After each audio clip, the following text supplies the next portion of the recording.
তো বিশ্ব আশেকে রাসূল সম্মেলনে আশেকে রাসূলদের কিন্তু কিছু দায়িত্ব আছে, কিছু নিয়ম কানুন আছে। আমরা যারা সারা বছর মানত করি, সারা বছর আমরা যারা মানত করি, মানতের কমিটমেন্টটা কিন্তু করি হচ্ছে প্রতিশ্রুতি যে আমি এই বিপদ থেকে উদ্ধার হলে, এটা আমার একটা প্রতিশ্রুতি আল্লাহর কাছে যে গো দয়াল মাওলা, দয়াল খোদা, আমি যদি এই বিপদ থেকে উদ্ধার হই তাহলে এই মানত, যদি বিপদ থেকে উদ্ধার হই এই মানত দরবার শরীফে মোর্শেদের কাছে আদায় করব। ঠিক না? ঠিক না? এই মানত দেওয়ার শেষ সময়টা হচ্ছে বিশ্ব আশেকে রাসূল সম্মেলন। মানত আদায় করার শেষ সময়টা হচ্ছে বিশ্ব আশেকে রাসূল সম্মেলন। এই জন্যে যাদের যাদের মানত বকে আছে, যাদের যাদের মানত এখনো দেওয়া হয় নাই, সবার কাছে আমার অনুরোধ হচ্ছে, আপনাদের যাদের উপকার পেয়েছেন কিন্তু মানত বকে আছে, তারা সবাই বিশ্ব আশেকে রাসূল সম্মেলনের পূর্বেই আপনাদের মানত আদায় করে যাবেন। যদি পূর্বে আসতে না পারেন, অবশ্যই সম্মেলনের দিন মানত আদায় করে যাবেন। মোর্শেদ কি? মোর্শেদ হচ্ছেন এমন একজন মহামানব যিনি মুরিদকে মঞ্জিলে মকসুদে পৌঁছাইতে সক্ষম। মোর্শেদ হচ্ছেন এমন একজন মহামানব যিনি মুরিদকে আল্লাহকে পাওয়াইতে সক্ষম। মোর্শেদ হচ্ছেন এমন একজন মহামানব যিনি মুরিদকে রাসূলকে পাওয়াইতে সক্ষম। এমন মোর্শেদের কদমে আসার সুযোগ হয়েছে যাকে কিনা আল্লাহ দুনিয়াতে কোনো অলি আল্লাহ, কোন নবী রাসূলকে এত উচ্চ র্যাঙ্ক দেন নাই।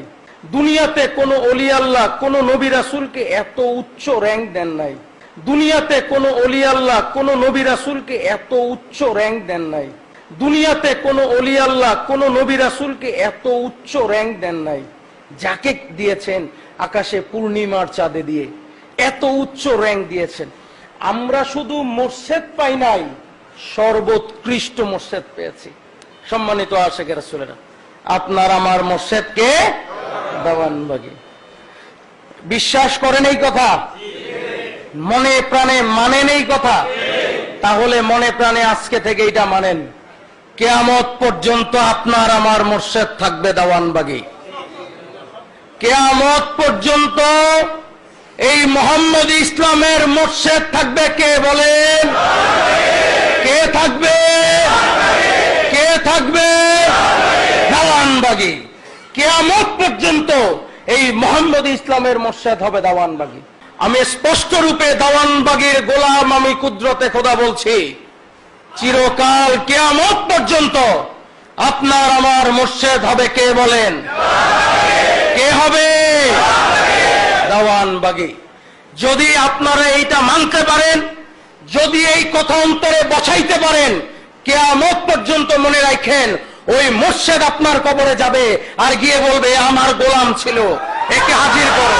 ওই মোর্শেদ আপনার কবরে যাবে আর গিয়ে বলবে আমার গোলাম ছিল, একে হাজির করো। ওই মোর্শেদ আপনার কবরে যাবে আর গিয়ে বলবে আমার গোলাম ছিল, একে হাজির করো। সম্মানিত আশেকে রাসূলেরা, মুক্তি দেওয়ার ক্ষমতা আমার নাই। আমি শুধুমাত্র মোর্শেদের কাছে আপনার জন্য সুপারিশ করতে পারি মাত্র। মুক্তিদাতা কে বলেন? দেওয়ানবাগী। ঠিক না? ঠিক না? মুক্তি দেওয়ার ক্ষমতা কার? মুক্তির সুপারিশকারী কে? আল্লাহর কাছে সুপারিশকারী কে? আল্লাহর কাছে সুপারিশকারী কে? আল্লাহর কাছে সুপারিশকারী কে?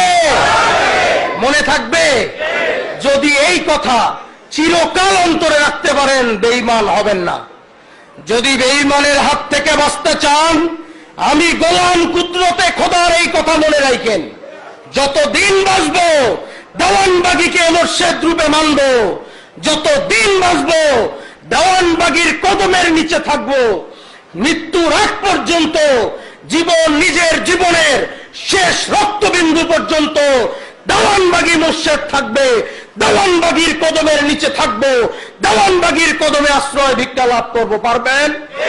কারা কারা পারবেন? হাত উঠান। আজকে থেকে শপথ করেন, কিয়ামত পর্যন্ত আপনার আমার মোর্শেদ হবে দেওয়ানবাগী। বলেন পর্যন্ত আমাদের মুর্শিদ হবে দেওয়ানবাগী। দেওয়ানবাগীর কদমে কিয়ামত পর্যন্ত আশ্রয় চাই। দেওয়ানবাগীর কদমে জীবন মরণ সঁপে দিতে চাই। দেওয়ানবাগীকে মণিপুরকে গ্রহণ করলাম, দেওয়ানবাগীর গোলাম হইলাম।